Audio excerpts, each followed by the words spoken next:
بسم الله الرحمن الرحيم. الصلاة والسلام على أشرف خلق الله والمرسلين سيدنا محمد وعلى آله وصحبه أجمعين. يا من وصلك هذا المقطع لا تنسى الصلاة على الرسول الكريم.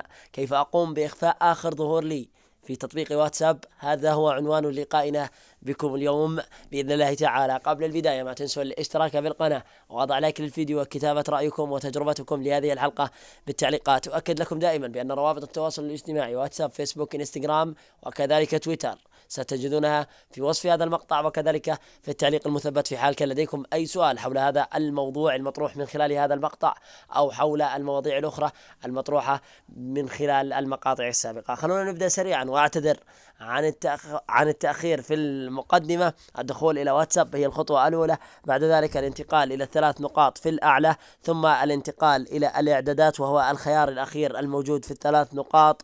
من بعد ذلك سأقوم بالضغط على خيار الخصوصية. من بعد ذلك سأقوم بالضغط على خيار آخر ظهور ومتصل الآن، ثم أقوم بالضغط على خيار من يمكنه رؤية آخر ظهور لي. أقوم باختيار الخيار الأخير وهو لا أحد. من يمكنه معرفة الوقت الذي أكون متصل فيه في الإنترنت، أقوم بالضغط أيضا على خيار مثل آخر ظهور. ولدينا معلومة مهمة في آخر الصفحة، وهي في حالة عدم مشاركة وقت آخر ظهور وحالة متصل الآن لديك لن تتمكن من رؤية وقت آخر ظهور للمستخدمين الآخرين ومعرفة ما إذا كانوا متصلين حاليا.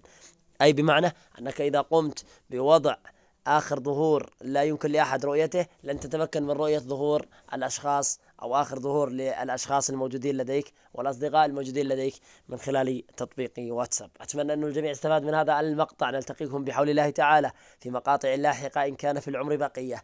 إلى ذلك الحين أستودعكم الله تعالى، والسلام عليكم ورحمة الله تعالى وبركاته.